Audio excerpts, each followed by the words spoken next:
ಜನ್ಮದಿನವನ್ನ ಆಚರಣೆ ಮಾಡ್ತಾ ಇದ್ದೀವಿ.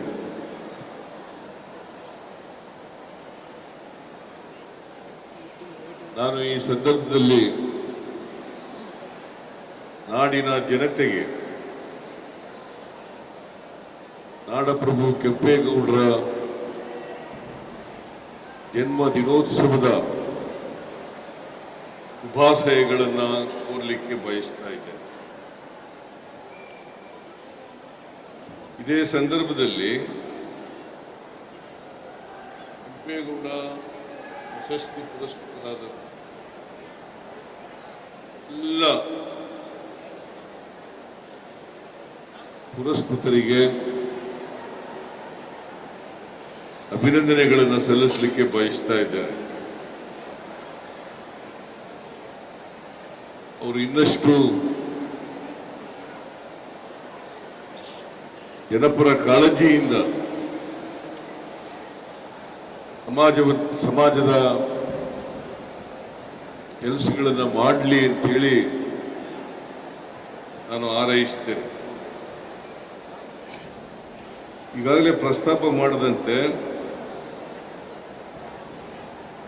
ಕೆಂಪೇಗೌಡರ ಜಯಂತ್ಯೋತ್ಸವವನ್ನ ಸರ್ಕಾರ ಮಾಡಬೇಕು ಅಂತೇಳಿ ತೀರ್ಮಾನ ಮಾಡಿ ಇಲ್ಲೇ ನಿರ್ಮಲಾನಂದ ಸ್ವಾಮೀಜಿಯವರು ಇದ್ದಾರೆ. ನೀವು ಸ್ವಲ್ಪ ಅವರ ಹುಟ್ಟಿದ ದಿನ ವಿವಾದ ಇದೆ, ಯಾವ ಡೇಟ್ ನೋಡಿ ಹೇಳಿ.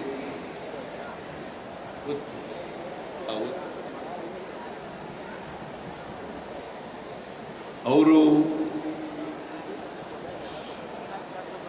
ಚರ್ಚೆ ಮಾಡಿ ಜೂನ್ 27ನೇ ತಾರೀಕು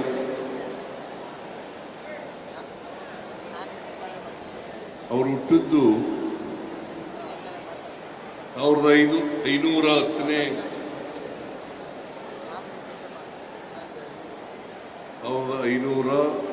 ಇಸ್ವಿ ಜೂನ್ 27. ಆ ದಿನ ಮಾಡೋಣ ಅಂತೇಳಿ ಇಲ್ಲಿಂದ 2017ನೇ ಇಸ್ವಿ ಅಂತ ಅನ್ಸುತ್ತೆ, ಅಲ್ಲಿಂದ ಇವರಿಗೆ ನಿರಂತರವಾಗಿ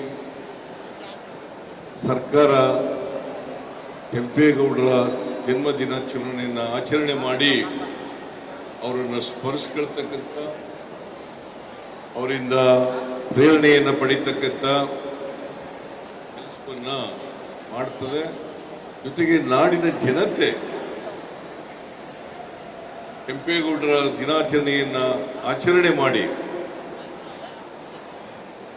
ಸಂಭ್ರಮಿಸಬೇಕು. ಅಷ್ಟೇ ಅಲ್ಲ, ಹೇಗೆ ಕೆಂಪೇಗೌಡರು ಸಮಾಜಮುಖಿಯಾಗಿ ಕೆಲಸ ಮಾಡಿದ್ರು, ಅದೇ ರೀತಿ ಪ್ರತಿಯೊಬ್ಬರು ಕೂಡ ಸಮಾಜಮುಖಿ ಆಗಲಿಕ್ಕೆ, ವಿಶ್ವಮಾನವ ದಾರಿನಲ್ಲಿ ನಡೀಲಿಕ್ಕೆ ಪ್ರಾಮಾಣಿಕ ಪ್ರಯತ್ನವನ್ನು ಮಾಡಬೇಕು ಅನ್ನೋ ಕಾರಣದಿಂದ ಕೆಂಪೇಗೌಡರ ಜಯಂತ್ಯೋತ್ಸವ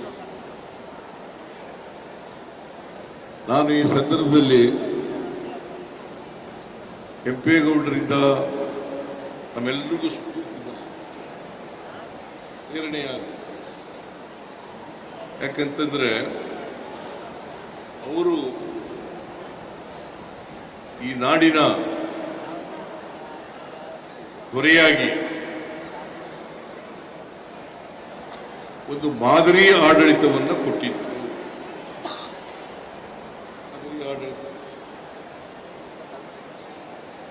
ಅವರು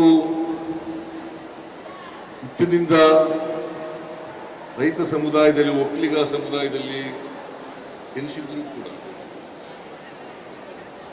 ಅವರ ಆಡಳಿತದ ಅವಧಿನಲ್ಲಿ ಯಾವತ್ತೂ ಕೂಡ ಜಾತಿ ಧರ್ಮ ವಿಂಗಡಣೆ ಮಾಡತಕ್ಕಂಥ ಪ್ರಯತ್ನವನ್ನ ಮಾಡಲಿಲ್ಲ. ಎಲ್ಲ ಜನಾಂಗದವರು, ಎಲ್ಲ ಜಾತಿಯವರನ್ನು ಕೂಡ ಅಭಿವೃದ್ಧಿಪಡಿಸ್ತಕ್ಕಂಥ ಪ್ರಯತ್ನವನ್ನ ಮಾಡಿದ್ರು. ನೀವು ಅವರ ಇತಿಹಾಸವನ್ನು ನೋಡಿದಾಗ ಅವರ ಆಡಳಿತ ಕಾಲದ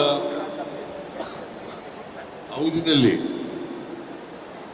ಏನೆಲ್ಲ ಮಾಡಿದ್ರು ಅಂತಕ್ಕಂಥದನ್ನ ತಿಳ್ಕೊಂಡಾಗ ಗೊತ್ತಾಗ್ತದೆ ಅವರು ಜಾತ್ಯತೀತವಾಗಿ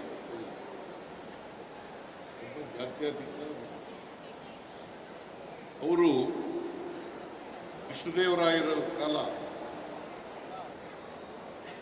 ಆ ಕಾಲದಲ್ಲಿ ಬೆಂಗಳೂರು ನಗರದ ಬೆಂಗಳೂರು ಪ್ರಾಂತ್ಯದ ಆಡಳಿತರಾಗಿದ್ದರು. ನಾಡ ಪ್ರಭು. ಅದಕ್ಕೆ ಅಂಬೇಡ್ಕರ್ ಅವರು ಹೇಳಿದ್ರಲ್ಲ, ಯಾರಿಗೆ ಇತಿಹಾಸದ ಅರಿವಿಲ್ಲವೋ ಅವ್ರು ಯಾರು ಕೂಡ ಭವಿಷ್ಯ.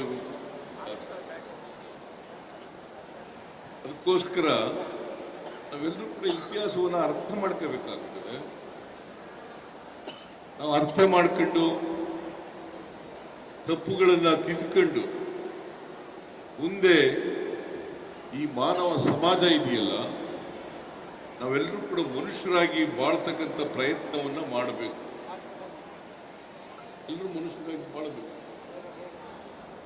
ನಾವು ಜಾತಿ ಧರ್ಮ ಎಲ್ಲ ಒಟ್ಟಿಗೆ ಮಾನವನಾಗಿ ಬದುಕತಕ್ಕಂಥ ಪ್ರಯತ್ನವನ್ನು ಮಾಡಬೇಕು.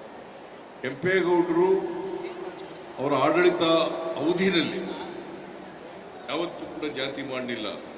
ಇವತ್ತೇನಾದರೂ ಬೆಂಗಳೂರು ಈ ಮಟ್ಟಕ್ಕೆ ಬೆಳೆದಿದ್ರೆ ಅದಕ್ಕೆ ಕೆಂಪೇಗೌಡರು ಕಾರಣ ಅಂತಕ್ಕಂಥದನ್ನ ಮರೀಲಿಕ್ಕೆ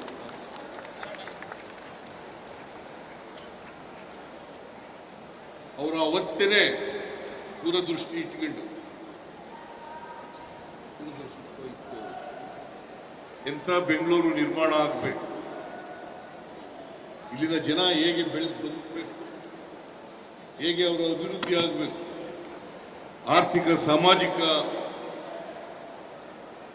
ಬೆಳವಣಿಗೆ ಯಾವ ರೀತಿ ಆಗಬೇಕು ಅಂತೇಳಿ ಅವರು ಇಡೀ ಪ್ರಾಂತ್ಯದಲ್ಲಿ ಎಲ್ಲ ಜನರಿಗೂ ಕೂಡ ಆರ್ಥಿಕ ಸಾಮಾಜಿಕ ಶಕ್ತಿಯನ್ನು ತುಂಬಿಸ್ತಕ್ಕಂಥ ಕೆಲಸವನ್ನು ಮಾಡಿದರು.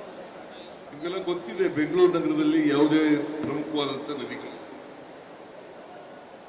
ನೀರಿನ ಸಮಸ್ಯೆ ಇರಬಾರದು ಅನ್ನೋ ಅನೇಕ ನೂರಾರು ಕೆರೆಗಳನ್ನು ಕಟ್ಟಿಸಿದರು.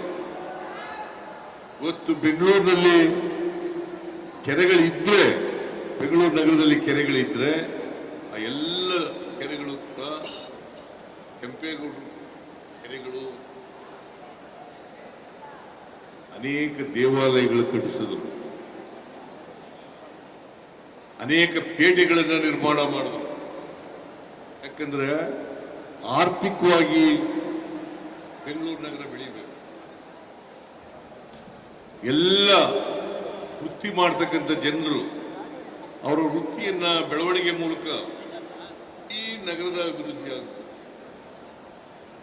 ಅನೇಕ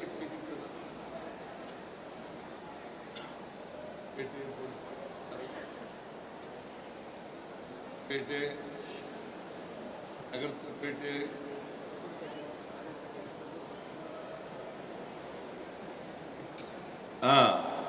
ಅನೇಕ ಪೇಟೆಗಳಿದ್ದಾವೆ. ಪೇಟೆ ಗುಪ್ಪ ಎಲ್ಲ ಪೇಟೆಗಳು ನಿರ್ಮಾಣ ಆದದ್ದು ಕೆಂಪೇಗೌಡ ಕಾಲದಲ್ಲಿ. ನೋಡಿ, ಅವಾಗ ಎಂತ ದೂರದರ್ಶಿತ್ವ ಇತ್ತು ಅವರಿಗೆ ಆ ಕಾಲದಲ್ಲಿ.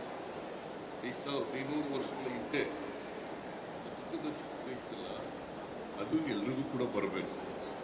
ನಮ್ಮ ಸಮಾಜ 50 ವರ್ಷದಲ್ಲಿ ಏನಾಗಬೇಕು, 100 ವರ್ಷದಲ್ಲಿ ಏನಾಗಬೇಕು, 150 ವರ್ಷದಲ್ಲಿ ಏನಾಗಬೇಕು, 100 ವರ್ಷದಲ್ಲಿ ಏನಾಗಬೇಕು ವಿಚಾರ ಮಾಡ್ತಕ್ಕಂಥ ಇದೆಯಲ್ಲ,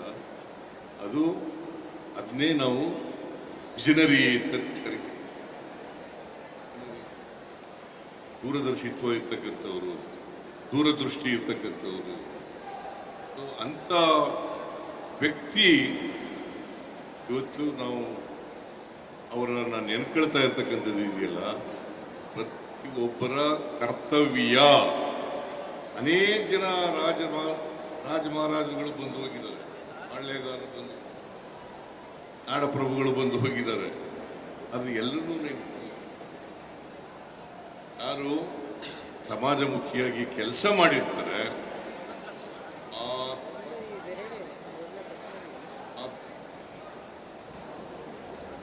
ಅವರಿಂದ ಪ್ರೇರಣೆಯನ್ನ, ಸ್ಫೂರ್ತಿಯನ್ನ ಪಡಿತಕ್ಕಂಥ ಪ್ರಯತ್ನವನ್ನು ಮಾಡ್ತಾರೆ.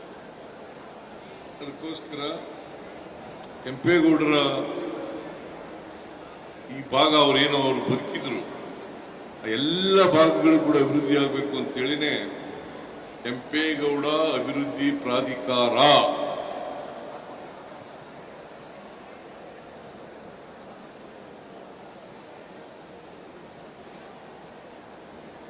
ಕೇಳಿಸಲ್ವಾ? ಈ ಕಡೆ ಕೇಳಿಸ್ತಾ ಇಲ್ಲ.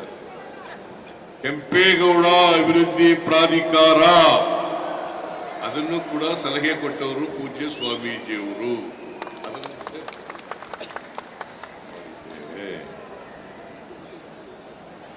ಕೆಂಪೇಗೌಡರ ಹೆಸರಿನಲ್ಲಿ ಬೆಂಗಳೂರು ನಗರವನ್ನ ಅಭಿವೃದ್ಧಿಪಡಿಸಲಿಕ್ಕೆ ಇವತ್ತು ವಿಶ್ವವಿಖ್ಯಾತ ಬೆಂಗಳೂರು ಆಗಿದೆ. ಬ್ರ್ಯಾಂಡ್ ಬೆಂಗಳೂರು ಅಂತ ಅಭಿವೃದ್ಧಿ ಮಾಡಲಿಕ್ಕೆ ಪ್ರಯತ್ನ ಮಾಡುತ್ತೆ. ಕೆಂಪೇಗೌಡರು ನಿರ್ಮಾಣ ಮಾಡುವಂತ ಅವರ ಪ್ರಯತ್ನ ಅಂತಕ್ಕಂಥದನ್ನ ಮರೀಲಿಕ್ಕೆ ಸಾಧ್ಯ ಇಲ್ಲ. ಅದರಿಂದ ನಾನು ಡಿ ಕೆ ಶಿವಕುಮಾರ್, ಗೋವಿಂದರಾಜು, ನಾವೆಲ್ಲರೂ ಕೂಡ ಡೆಲ್ಲಿಗೆ ಹೋಗ್ಬೇಕಾಗಿದೆ.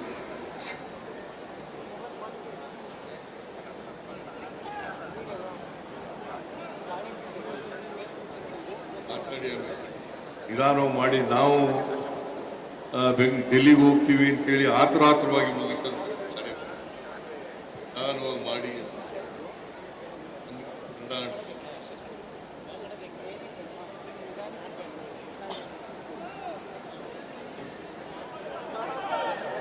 ಎಚ್ ಮುನಿಯಪ್ಪನವರು ಕೂಡ ಇದ್ದು ಮಾತಾಡ್ಲಿ ಅಂತೇಳಿ